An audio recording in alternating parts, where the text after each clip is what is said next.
Seja bem-vinda, seja bem-vindo ao Pod Contas, o podcast da Escola Paulista de Contas Públicas, a EPCP, vinculada ao Tribunal de Contas do Estado de São Paulo.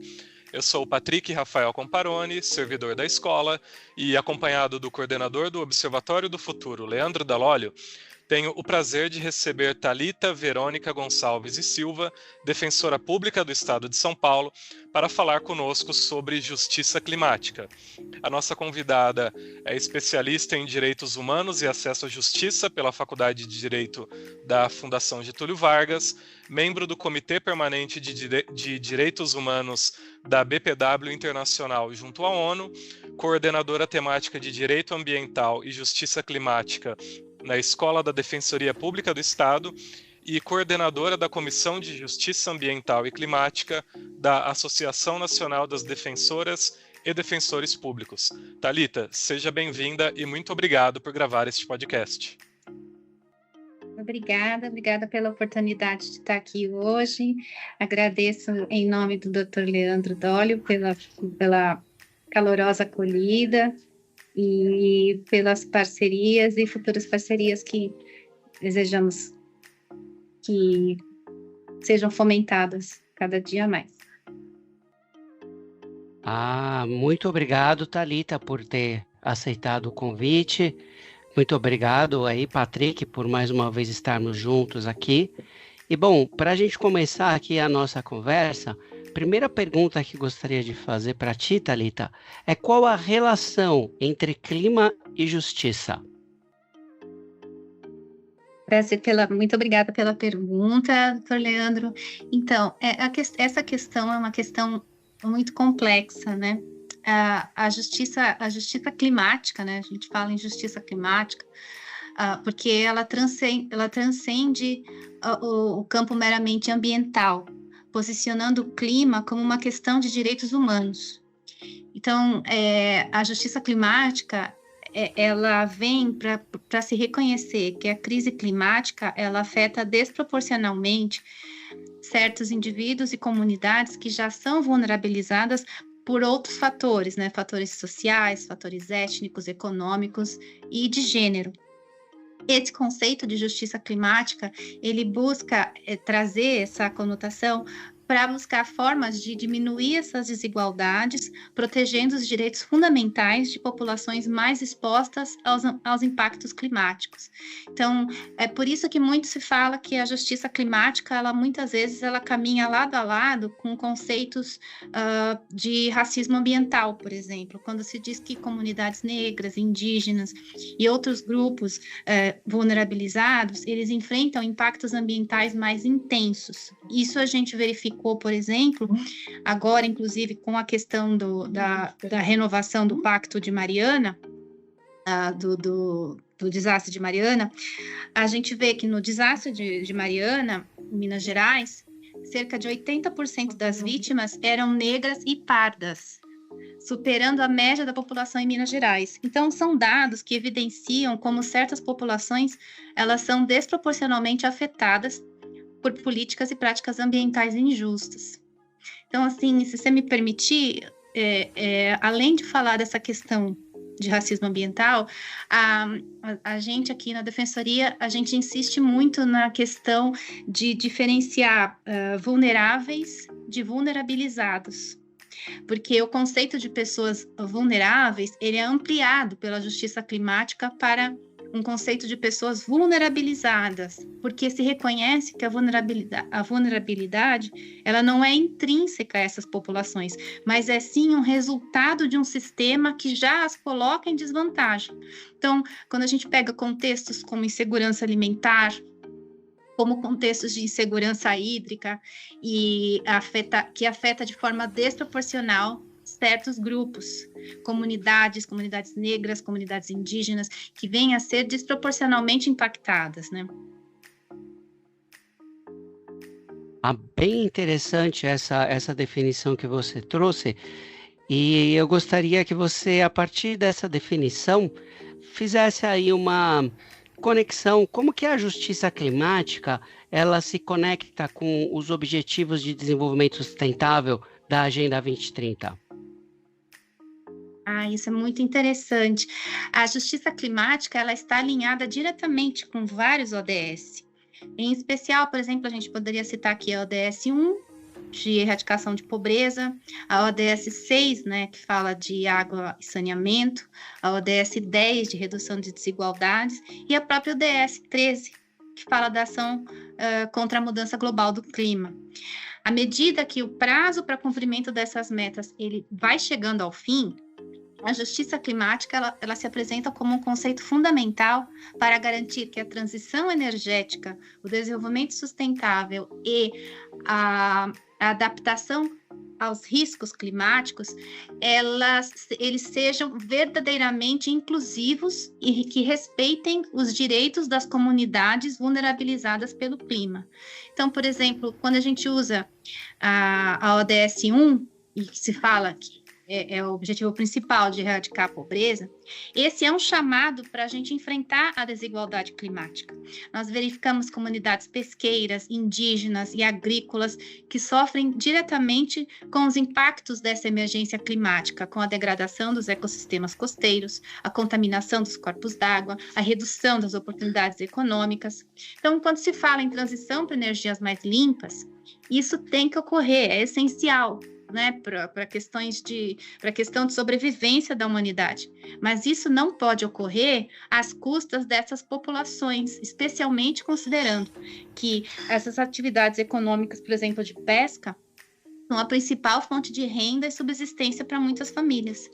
Então, para se abordar a justiça climática e se conectar ela com os ODS, é necessário, é central que essa questão do desequilíbrio, né, da vulnerabilidade, ela seja levada ao patamar de importância necessário. Você verifica, por exemplo, na questão da ODS 6, que também, quando se fala de buscar garantir que o direito humano à água e saneamento seja respeitado, mas seja respeitado e promovido como parte de uma transição justa. Então, é essencial esse compromisso de justiça climática para que o Brasil e os outros países eles alcancem uma gestão hídrica inclusiva e sustentável, especialmente em um contexto de insegurança hídrica em razão das mudanças climáticas, né? Thalita, e eu queria te pedir agora para você citar alguns princípios, por favor, da justiça climática e como que eles funcionam na prática.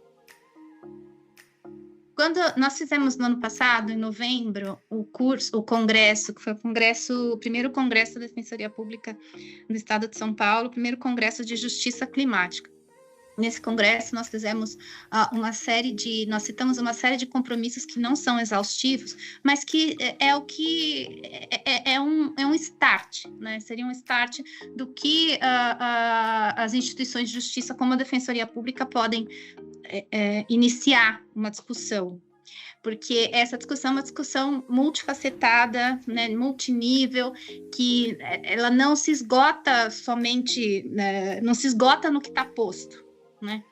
É um conflito, é uma discussão que ela ainda está sendo cada dia mais fomentada, né? Os discursos. Então, a gente tem que ter um fortalecimento de uma agenda de diálogo com os direitos humanos nas políticas climáticas e ambientais. Isso é essencial.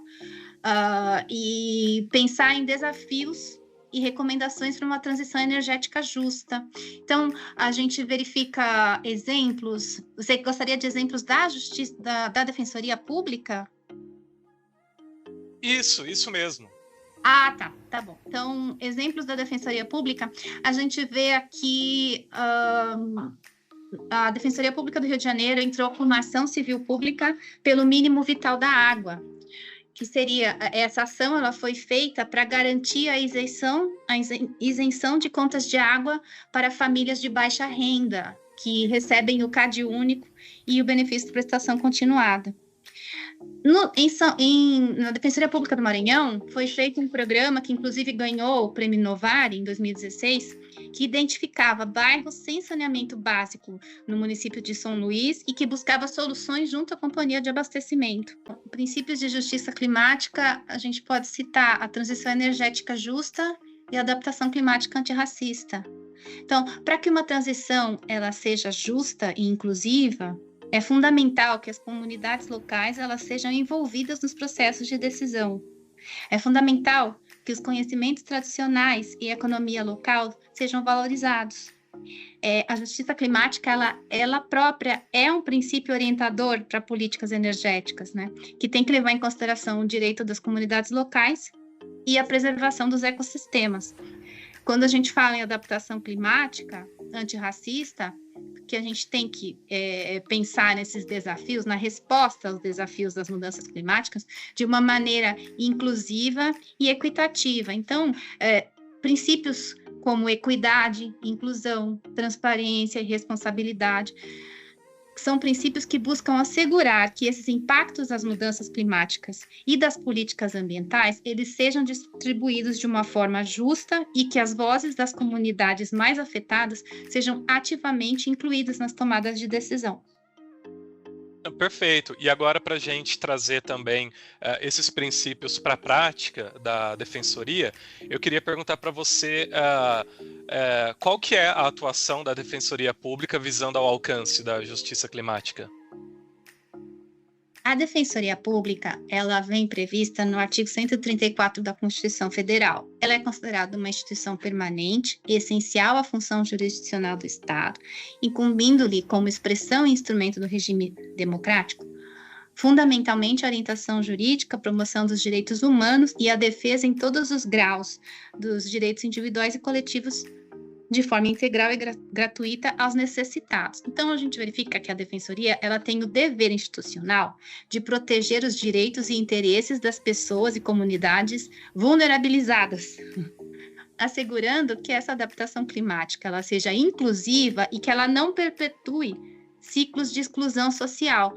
Então, a gente verifica que o papel da Defensoria Pública na busca pela efetivação de políticas públicas antirracistas e de adaptação climática antirracista e de transição energética justa, além dessa litigância, a Defensoria ela também pode atuar na promoção e na fiscalização das políticas públicas voltadas à justiça climática, com o objetivo de assegurar que essas iniciativas governamentais elas realmente cheguem às populações que mais precisam. A Defensoria ela pode fortalecer a inclusão desses grupos vulnerabilizados nas decisões que impactam seu futuro. Então, eu posso te apresentar que a Defensoria ela pode efetivamente mitigar esses conflitos socioambientais decorrentes dessa política de transição energética, pode responder às necessidades emergentes em tempos de crise climática e pode, inclusive, expandir o seu papel no cenário internacional. A Defensoria ela desempenha um papel crucial na proteção dos direitos das comunidades atingidas pelo processo de transição, para garantir que a transição ela seja justa e popular às comunidades atingidas, mas também apta a corrigir e reduzir desigualdades históricas, para impedir que essa transição ela se torne um novo ciclo de exclusão. Muito bom, Thalita. A gente poderia ficar bastante tempo conversando sobre esse assunto, mas a gente vai precisar finalizar.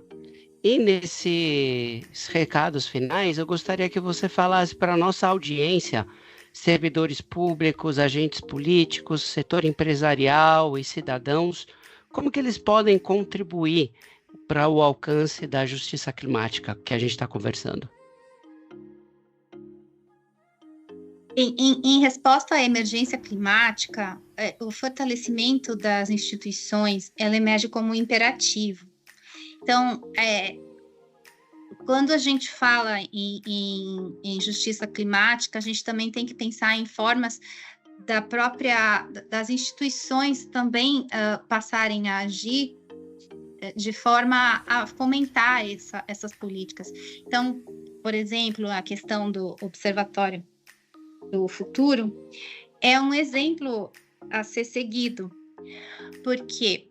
Porque a gente a gente verifica que é necessário que essas políticas públicas inclusivas, políticas públicas, por exemplo, de gestão de resíduos, de compras sustentáveis, elas também sejam feitas dentro das próprias instituições, e um direcionamento como o do Observatório do Futuro, e também tem outros, o STF, né, criou o programa STF Mais Sustentável, a AGU também tem um trabalho de sustentabilidade, e as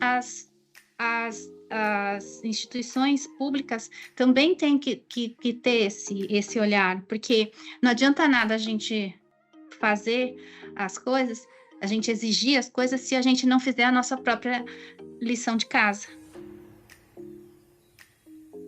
Excelente, Thalita, é isso mesmo, né? As palavras falam, mas as ações gritam, né? E quando a gente tem esse engajamento interno e quando a gente tem também essa divulgação de ações que são feitas, a gente contribui aí para o alcance dos Objetivos de Desenvolvimento Sustentável, da Agenda 2030 e de todo esse contexto aí que a gente teve essa satisfação aí de te ouvir falando um pouquinho e com certeza trazendo aí bastante novidades para todo mundo que nos acompanha.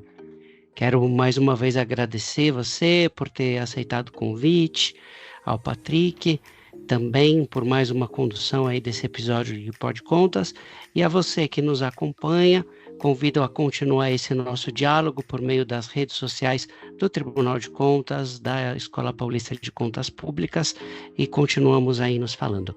Um grande abraço para todos vocês e até o próximo episódio.